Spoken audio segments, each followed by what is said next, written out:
Guess I couldn't hear it. Good evening, everyone. All right, we are celebrating the 50th anniversary of the sacerdotal ordination of Father Ernest. So I request everyone to participate, all right, because it's very important that he feels our love and our respect. So can I hear a louder good evening? Good evening, everyone. Now it looks like we are participating. All right, so as Father Ernest gears up for his big day, I'd request all of you to pay attention to the few kind words that I've written. And we're going to have a very lovely evening. We have some of his ex-students here, some eminent personalities who are going to be coming up, speaking their words of appreciation for Father Ernest. And we also have some lovely performances lined up. So I request all of you to sit tight, relax, and then have a good time.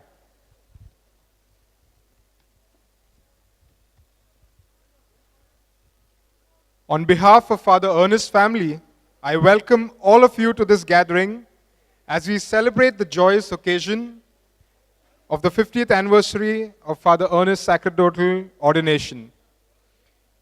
Well, I would like to share something. I asked Father Ernest, what is the best thing about being a priest? Okay, so I asked him this thing. What do you feel is the best thing about being a priest? For 50 years, you've been a priest doing the same thing. How do you feel about it? And this is what he said, and I quote, "It is an awesome experience.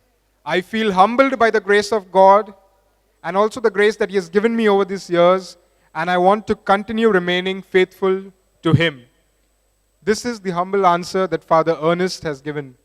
And very rightly in today's gospel, the angel Gabriel as well told Mother Mary, "The Lord is with you." And I feel, Father Ernest, you've chosen the right path. The Lord is with you as well.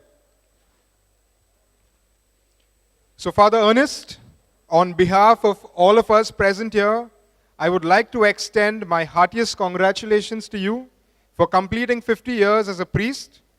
This is a manifestation of your steadfast perseverance and dedication to the priesthood.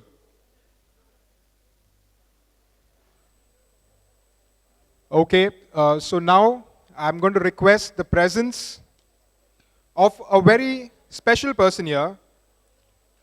He's been the magistrate who gave the judgment on the bakery case in Gujarat. He's been a high court judge for many years and is now retired. I'd like to call on stage Justice Abhay Tipse to please come and address this gathering. Please put your hands together for Justice Abhay Tipse.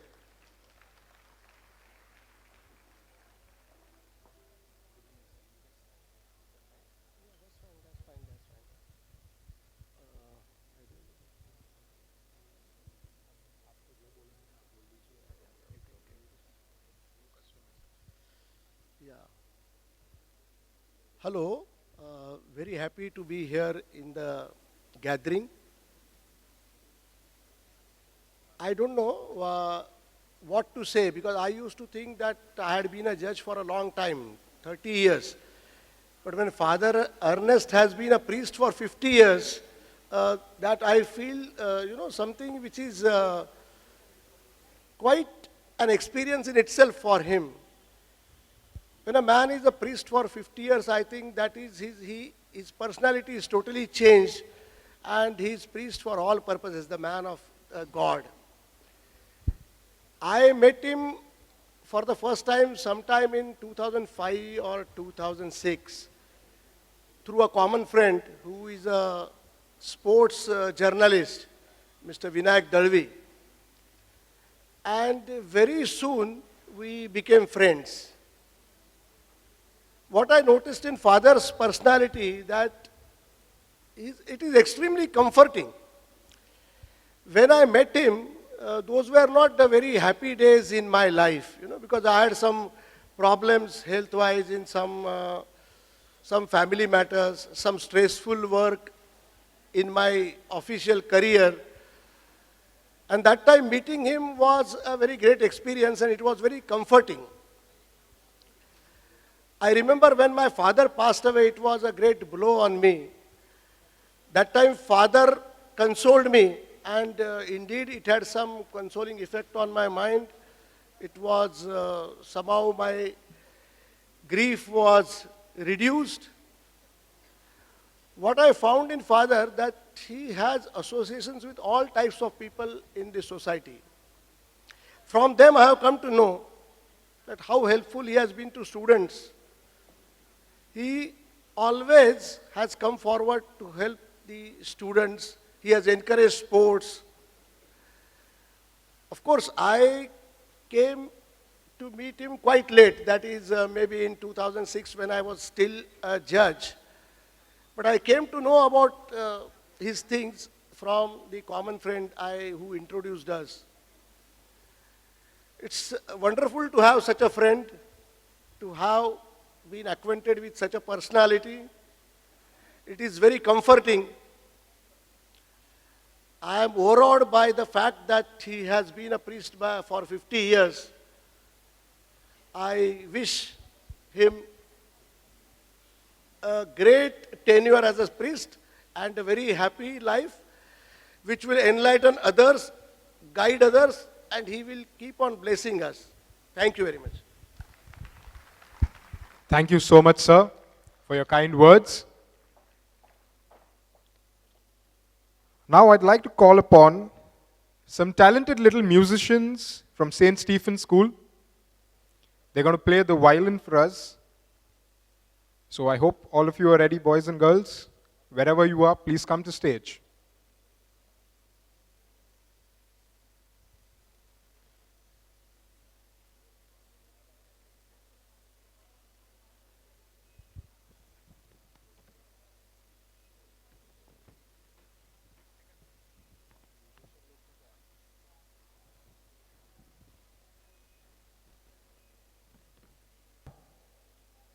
The next person who I'd like to call upon stage, he is a great violinist and a singer himself.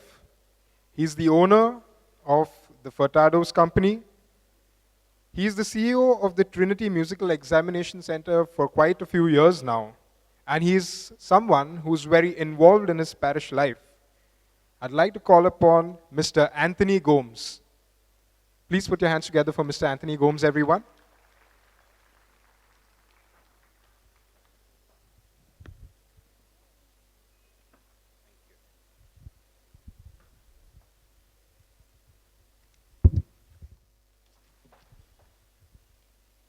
Your Eminence, Your Lordships, Reverend Fathers and Sisters, my dear friends, it's a very big honor for me to speak on this occasion today and to share with you a few of my experiences with Fr.Ernest, who became very dear to us, myself and my family, when he was parish priest of St. Stephen's Church, Kambala Hill, from 2011 onwards.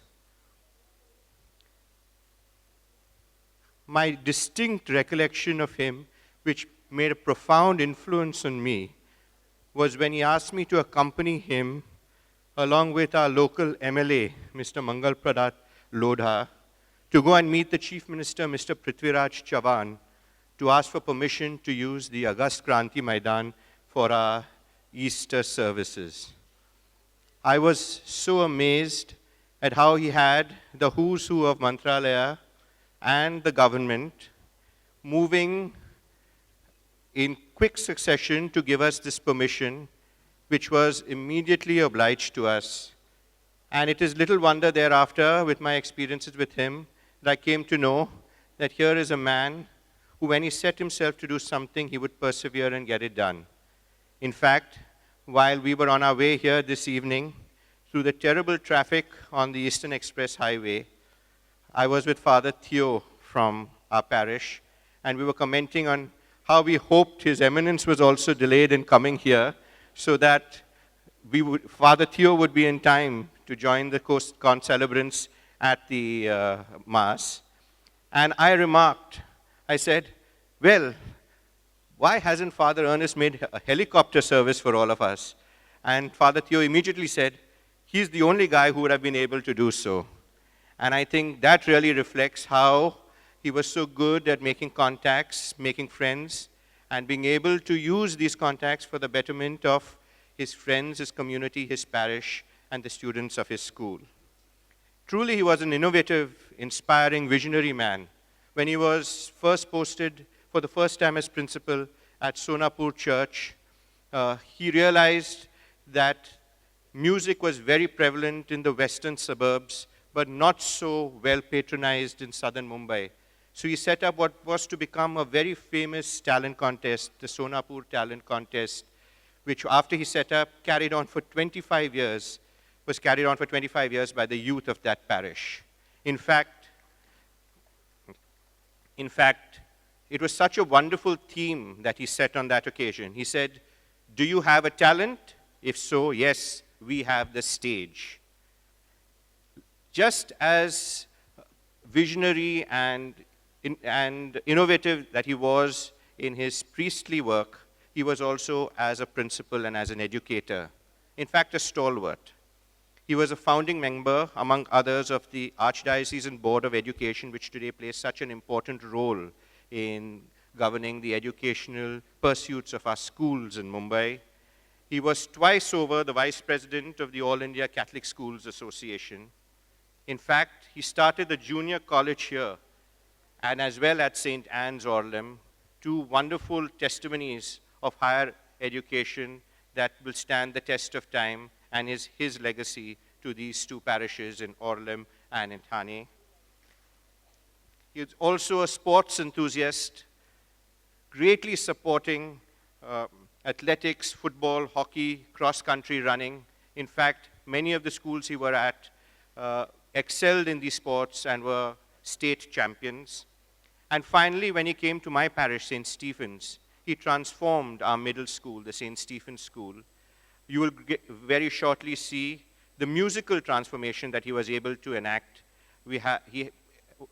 Perhaps one of the very few schools in Mumbai, not just a parish school, but any school, which had its own string ensemble, violinists performing.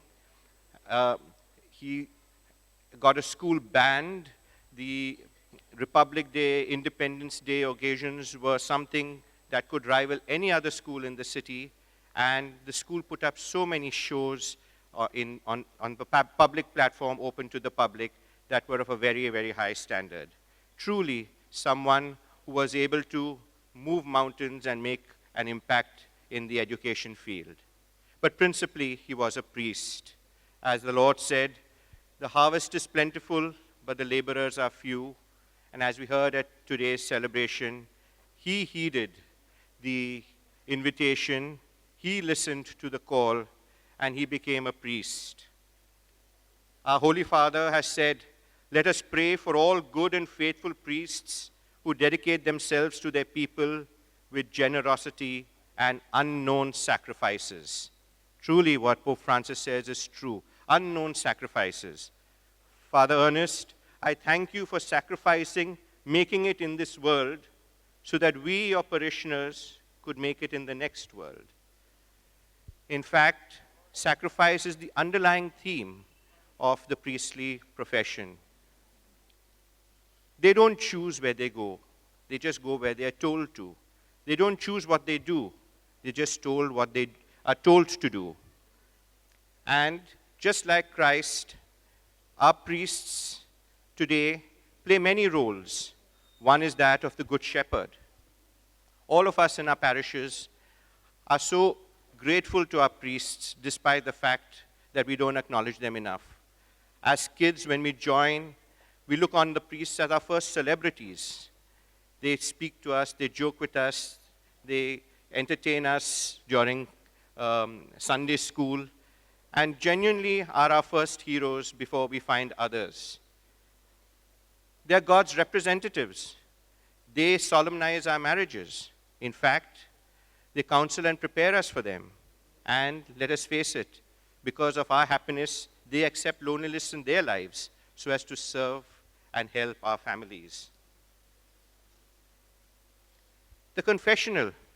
How often have we seen priests sitting for so long waiting for someone to come for confession? But on the other hand, how wonderful it is when they say, "I absolve you." What a liberation it is for us, a lifting of the burden. and then the Holy Eucharist that they consecrate and give to us. What an infinite gift. Father Ernest, you are a manifestation of all of this. In fact, Pope John Paul II wonderfully said what was his priestly vocation. He said, "It is known above all only to God. At its deepest level, every vocation to the priesthood is a great mystery. It is a gift that infinitely transcends the individual. Every priest experiences this clearly throughout the course of his life. Faced with the greatness of the gift, we priests sense our own inadequacy." And this is precisely what His Eminence spoke to us about in his homily today, the inadequacy of our priests. But Father Ernest, your inadequacy was your secret weapon. You were not acting on your behalf or with your powers. In fact, you were acting for Christ. And that's why, despite all the attacks, the priesthood will prevail and flourish, because we depend upon you, priests, and we need you in our lives. Father Ernest, I thank you for being Christ for us. God bless you. Thank you so much, Mr. Anthony. I think that was so wonderful what he spoke about Father Ernest. You know, what really touched me was the number of things that Father Ernest has done. Can we put our hands together for Father Ernest for being such a wonderful human being? Okay.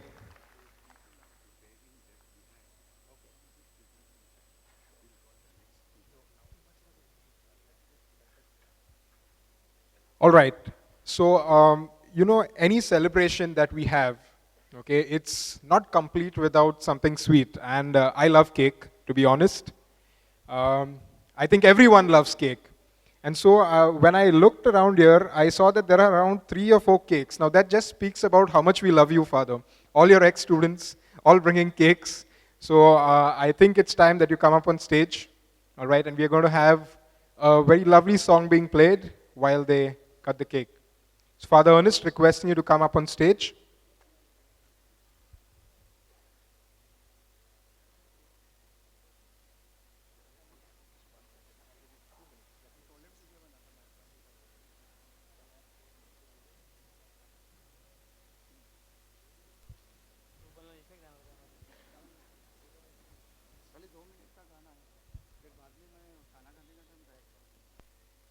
All right, we have also on stage His Eminence, Cardinal Oswald Gracious, Bishop John Rodericks, Bishop Alwyn, accompanying Father Ernest.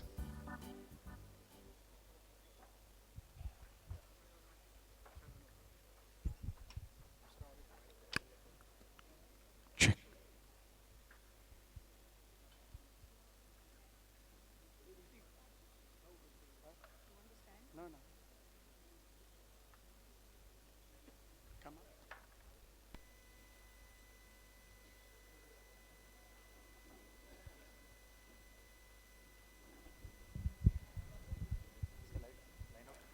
Check.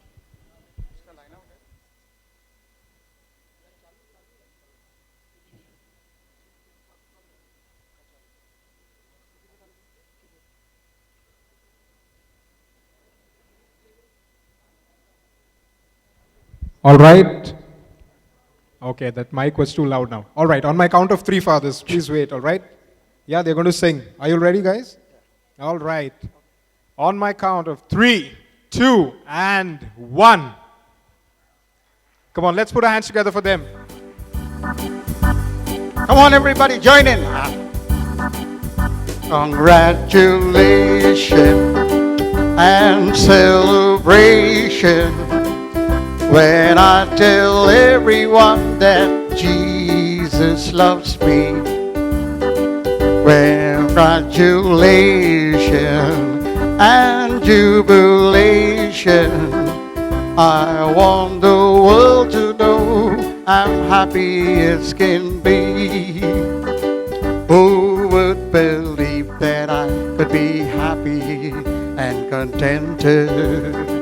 I used to think the happiness hadn't been invented, but that was in the battle days before I met Jesus, and I let Jesus walk into my heart. Congratulations and celebration when I tell everyone that Jesus loves me. Congratulations and jubilation.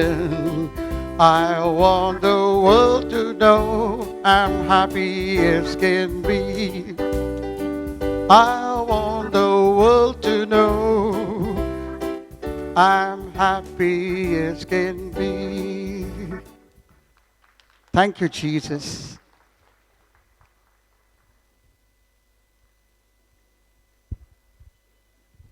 Thank you so much.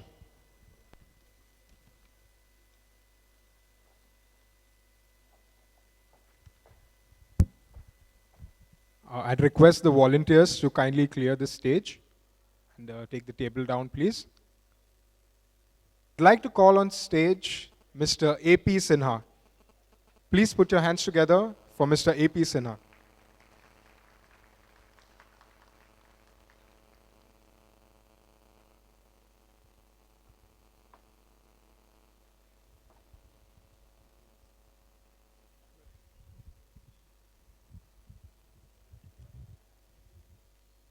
Good evening to all. His Eminence, the Reverend Bishops, other priests, brothers and sisters in Christ, ladies and gentlemen, friends. Today we have met for a singular occasion. I say this because many of us meet on the 25th of March every year to celebrate the birth and life of Father Ernest Fr.Ernest. On that occasion,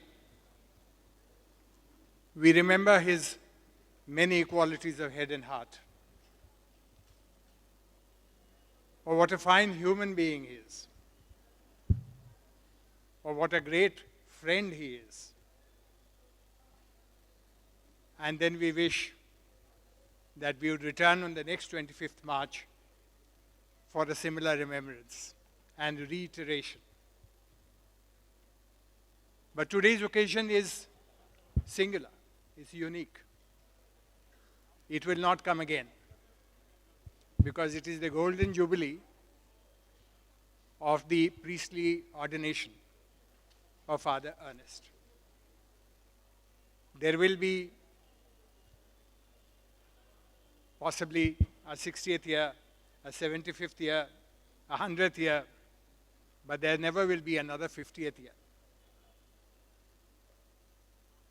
And I am so happy that I am here on this occasion to share with you all a few thoughts of what I know about Father Ernest. I met him for the first time on the 21st of December 1980 in these very premises, when he was serving as the principal of this wonderful school, and I happened to be the district collector of Thane district as it then was. And since then, we have remained exceptionally good friends, during which I have learnt of his many unique qualities as a human being. But there is another dimension that I have also learned over the years. Having been educated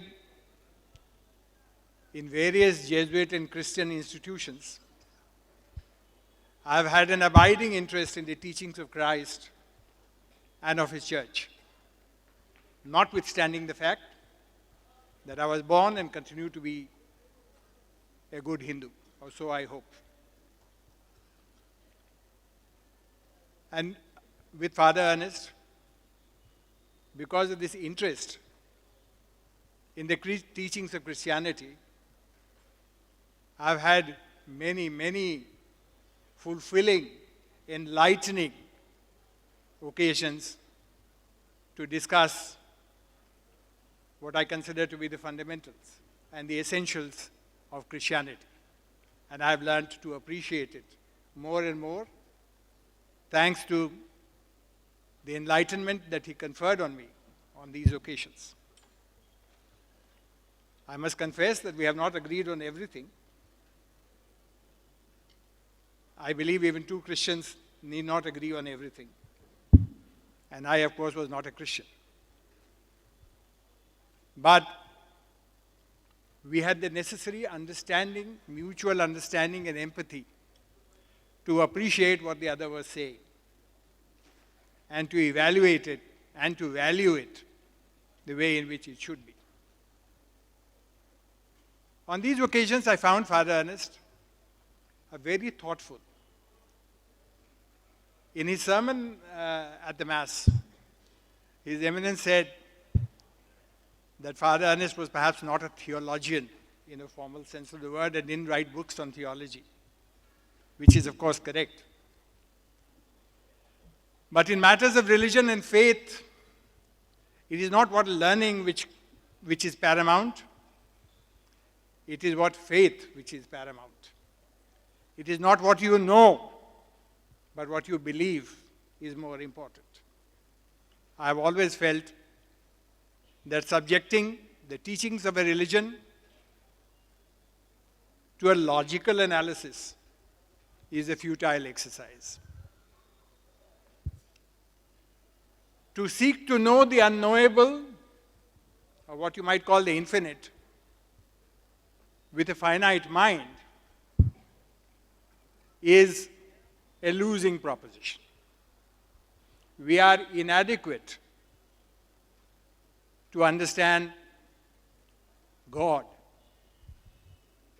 who is the only one who is fully adequate.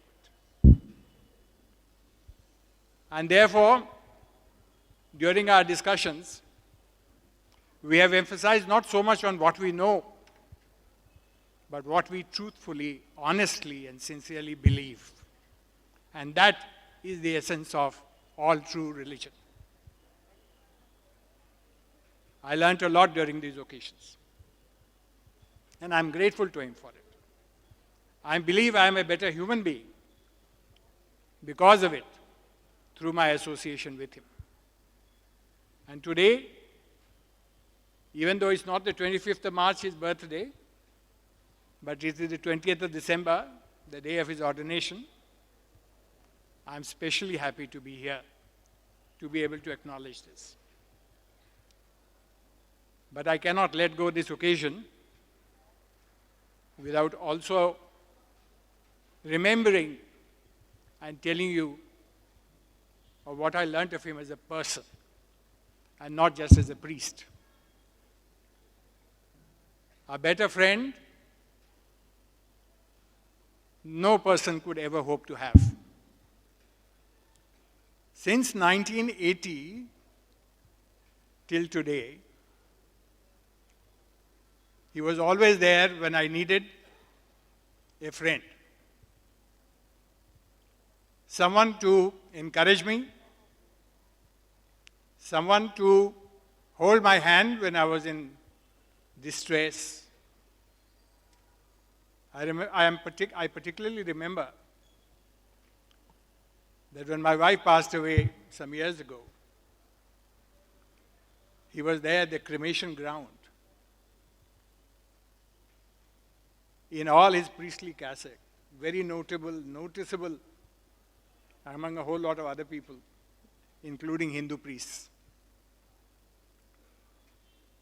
And I found his presence so consoling.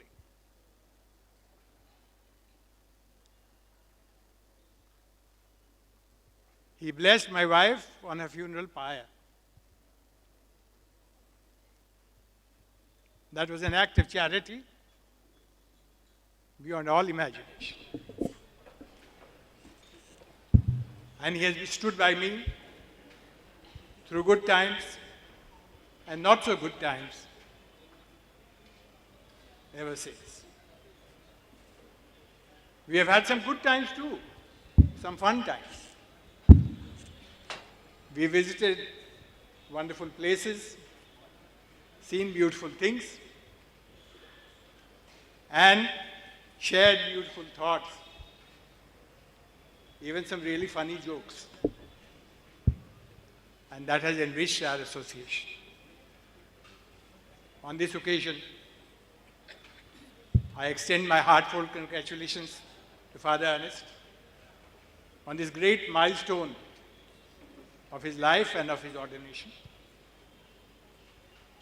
and hope and pray that in the years to come, he achieves and attains greater heights and happiness. Thank you very much. Thank you so much, Mr. Sinha, for your kind words. All right, some time ago, I spoke about some children from Kambala Hill, St. Stephen's Church and School who are going to come and perform. Actually, I had called them quite some time back, but you know, in Kopri, we are having a lot of traffic happening over there. So, you know, they got stuck. The bus was stuck. Finally, they are here.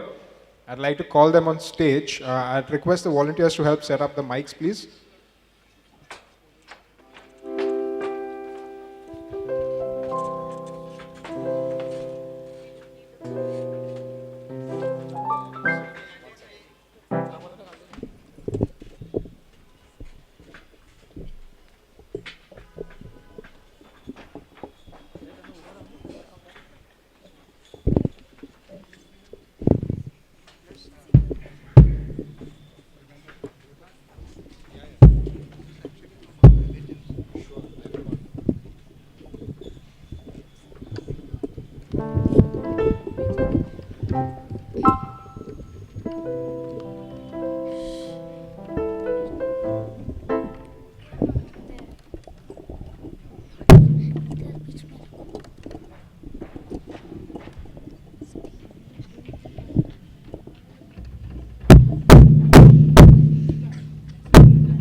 All right, I guess we can give them a louder round of applause. Come on. Yes, that's what I'm talking about. They've come all the way from Kambala Hill.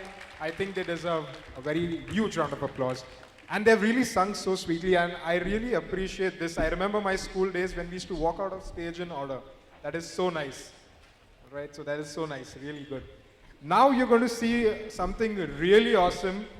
Something that I think I would like to thank Father Ernest for getting Mr. Anthony Gomes here, because I would never be able to pass the Trinity exams, but I'm really ashamed of myself because I'm seeing these kids doing it. I want to apologize to my mom for all the fees that you've paid trying to teach me music. All right, so I'm going to leave the stage to them and let them amaze you.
Thank you so much, children. You've performed so well.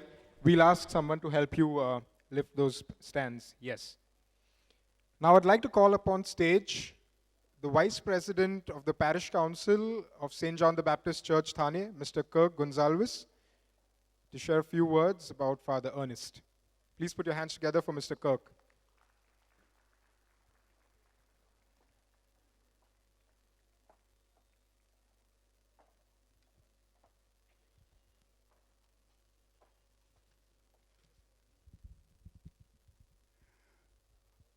Your Eminence, Cardinal Oswald Gracious, Your Lordship, Bishop Alwyn, and Bishop Savio, Reverend Fathers, Sisters, Ladies and Gentlemen. Dearest Father Ernest, as you celebrate this golden jubilee of your priesthood this evening, it is my privilege to congratulate you on behalf of the parish council members and all the parishioners of St. John the Baptist Church. While you celebrate Mass, you have a smile upon your face. You are unique, you are kind.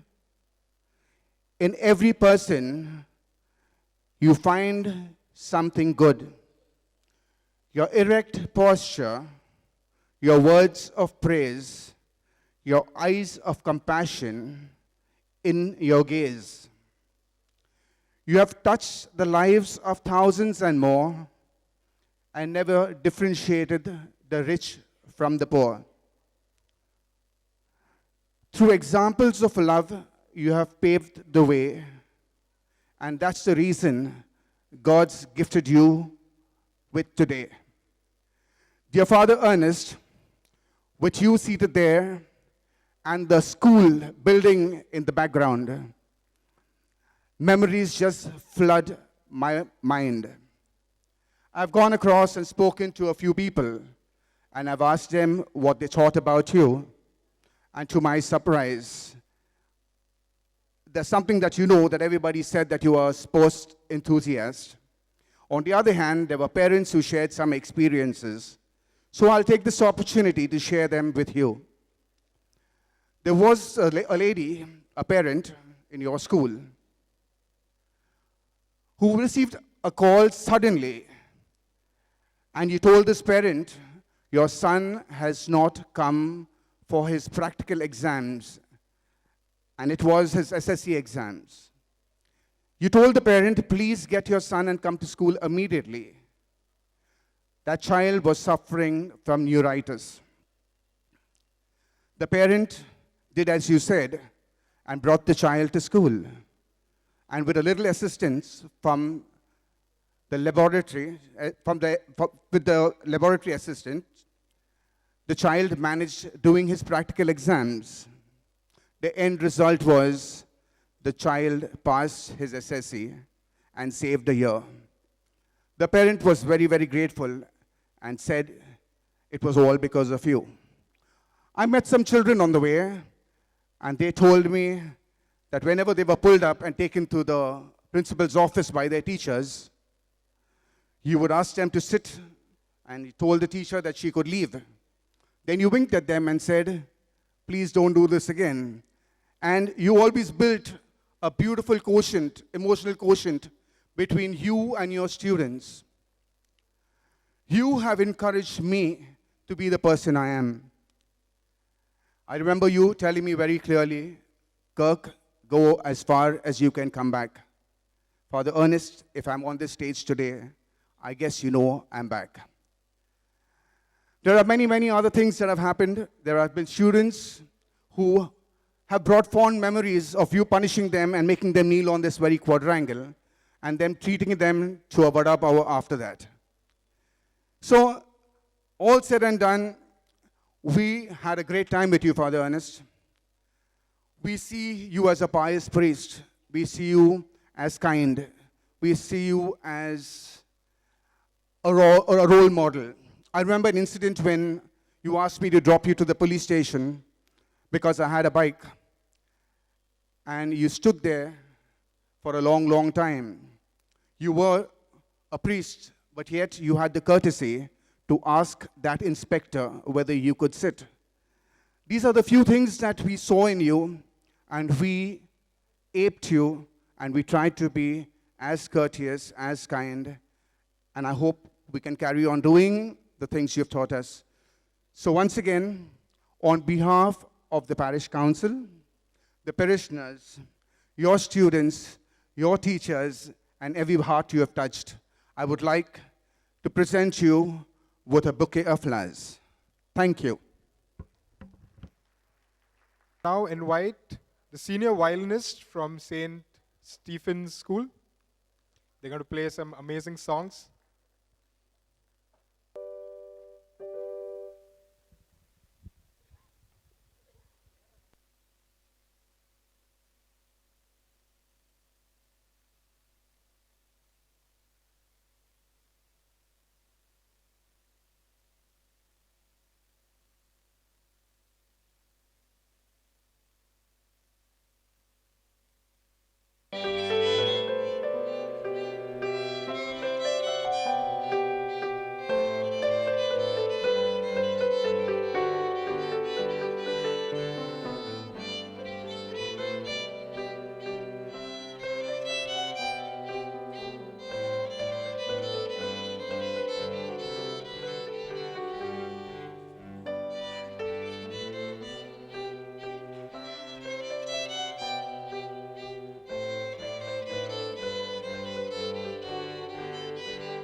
Thank you so much, students.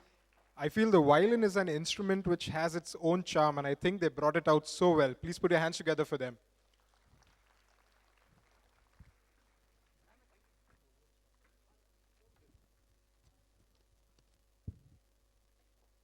The next person that I'm going to call on stage, he's a retired IS officer. He was the former secretary to the governor of Maharashtra. He's been the chief secretary of the Mantralaya. Post his retirement, he's also worked for the relief of the people at Latur. Please put your hands together for Mr. Johnny Joseph.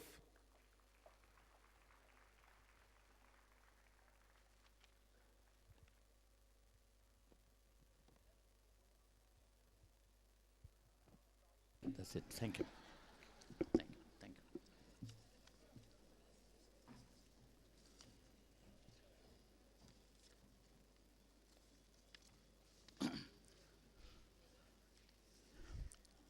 Your Eminence Cardinal Oswald Gracious, Your Lordship Bishop Savio, Bishop Alvin, the person whose golden jubilee of ordination we are celebrating, Reverend Fr.Ernest Fr.Ernest, all Reverend Sisters, Reverend Fathers, ladies and gentlemen.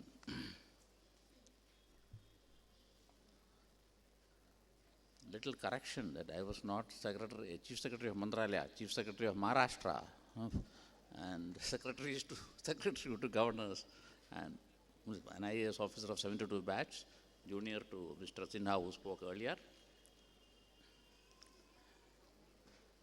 The first thing that I did not know whether others have, said so many things about, I'm sure they would have, about Father Ernest. But even if it is repeated a little bit, you should forgive me. But I know Father Ernest from I don't know since when. Maybe I landed up in Mumbai in 1987. So from those days onwards, I knew Father Ernest. He is one personality whom you can't, you have to know, definitely. In some field or other, you would have met him, and he would have definitely interacted with you. So one day he came and said, I am from here, Thane, this same very school, of which he was the principal. And Mr. Avdesh Sinha was his great friend, and therefore he introduced himself to me that time, sometime around 90. Ever since I'm friends with him, an admirer of his. Of course, I'm a secret admirer of yours, not a public admirer, but today I will be definitely admiring you publicly.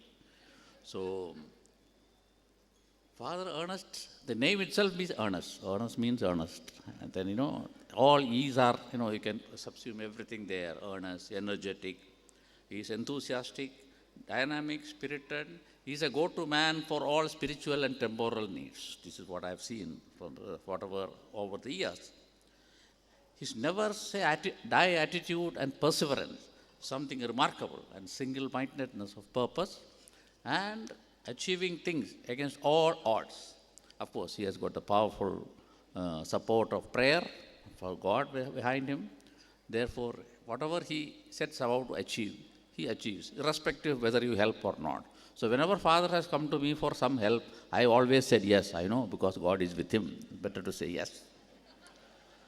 No, it's not a joke. I'm just substantiating with my own experience, I will say.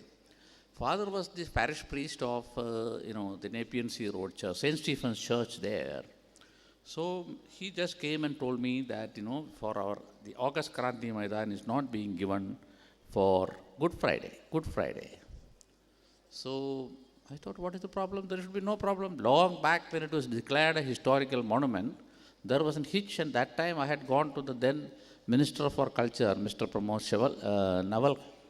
Navalkar, and he had said that yes, you must give permission, even though it is declared a national monument. Now this is something which is totally different, and this is something holy and solemn, and we all support you. He said, you know why? He said, all the Christian missionaries, all the Christian Catholics, they are doing yeoman service in the field of education and social service. So it is our duty to support them. This is what Navalkar said. And then he immediately ordered giving August Kranti Maidan. Before that, it used to be conducted there, no doubt. But after it was declared a national monument, sometime in the 90s, 96 or something, it was a very difficult thing. But anyway, I went there, requested him on behalf of the parish priest, and then he gave. And ever since it was going on and on and on. In between there was some hiccup by somebody will point out something. But when Father Ernest Fr.Ernest was there, normally it is my duty to get permission. I used to send it, and then they give that letter, and then I give it. In order to get a permission after the monument being declared national monument, you have to get Director for Archaeology's NOC, you must get the BMC NOC, you must get the police NOC, you must get all these. So many NOCs have to be obtained, and then only you will get your final approval from the government in Culture Department. And Father Ernest came. He said, no, the secretary is not, not permitting it, Mantralaya, you please. I said, what is the difficulty? There was High Court order, High Court had excluded religious functions. It had excluded religious function. This was examined earlier when I was secretary to the CM. So I rang up and I don't want to give the name. One secretary and told him, please, you give permission, there's no difficulty. Normally, no, we cannot give that like that. Problem is there. If I give it to one, my conscience is not permitting. I will have to give it to all the others. I said, you give it to all the others. If others have Good Friday, you give it to all others. If you have got any other function, you give to them. Because the religious functions are excluded from the order of the High Court. No, he would not agree. And Father was in a fix. So I told Father, I am unable to persuade, though he was a junior officer and whom I knew. But I had retired by then and then become Upaloka Ayukta. So I rang up and requested him, but he would not budge. Then Father, you should see Father. Father said, no, we must get permission. I will. I was really amazed. Father took Mr. Loda, who was the MLA from that area, and also the BJP National City Unit President then, today, and then went to the Chief Minister. And the Chief Minister, without batting an eyelid, gave permission to that. So that is how Father got the permission that time when it was in a difficult situation. It is all Father's, ability. He decided to get it and he got it. So these are certain initiatives which I rarely see in human beings, forget about priests and others. So therefore, I was really admiring his. So I know how difficult it was. But again, this time there was the same issue. I should tell our cardinal. But this time that father, who is the parish priest, he prayed. And then it was revealed. He thought he got a revelation that he should ask me to get the permission. So when I was away, I'm not in that parish anymore. From that parish, I went to our cathedral parish. From there, I had come here to Sakinaga parish, St. Anthony. So I had nothing to do with that parish now. Still, the father thought that this man is the person to whom you should approach. Then I told Father, Father Ernest example I gave, please pray, then let me try. So I went there, and again the same Chief Minister and Secretary, they gave the permission without intervening. So I should say that prayer works very well, and therefore this time we got it also, and now it has become going to be a practice again. So hiccups do come. I was seeing the biodata, CV of Father, because since earlier days I did not know, ordained in 19, you born in 41, ordained here, studied here in municipal school, I read somewhere, and also in the colleges here, and ordained here. Your phenomenal, inclination to do everything possible is something which is remarkable for us. You are a talent hunter, whether it is in academics, whether it is in social activities, whether it is in music, and whether it is in sports. And I read somewhere, your father, that you said that all schools, wherever you were there, they have topped in the sports arena, wherever they are there. And I'm sure. And whether it is Orlam or whether it is Thane here, this very school, or any other school where you had gone. And I should say that one thing I noticed in 1982, you converted a graveyard in Orlam into, graveyard into a basketball court. And you held the junior national basketball championship here. Now I should request the Cardinal, if at all there is in the DP, there is an exclusion of one graveyard, it is Father Ernest Fr.Ernest is responsible for that. Yes. Because His Eminence had taken up the matter of all exclusion of any of those earlier existing users in the new DP which was being made. So therefore I must tell you also, this is the thing which you are. Anyway, congratulations to you on that. And Father is also an institutional builder. the junior colleges which you have set up there, even after getting OC, getting the grants and all these things are really feathers in your cap, Father. So on the whole, it is something which, entirely your life has been for other people, for the people who are poor, as one of the previous speakers said, for the poor, for all, the society as a whole. So truly living up to the, reminding me of the words of David A. Bednar. What he said? Nothing about the priest is self-centered. The priesthood is always used to serve, to bless, and to strengthen other people. That is what you have been doing all your life. And I should say it is really a compliment that, all of us today recall all your services today. And one more thing I would like to say before, one anecdote I would like to say. There is a definition of a priest I was very much struck by the definition of a priest, a minister. Reverend Dr. Edgar Levitt Jones, he propounded the specifications of a good minister. What are they? He should get religion like a Methodist, experience it like a Baptist, be sure of it like a disciple, stick to it like a Lutheran, pray for it like a Presbyterian, conciliate it like a Congregationalist, glorify it like a Jew, be proud of it like an Episcopalian, then practice it like a Christian Scientist, propagate it like a Roman Catholic, work for it like a Salvation Army lass, and enjoy religion like you do. So definitely this is all these things, you are all these and much more. So I should say, on the occasion of your golden jubilee of priesthood, I congratulate you, I wish you all the best, and long, long years in the service of our Lord. Definitely, I'm sure. You have retired, but you are not tired. Okay, thank you very much.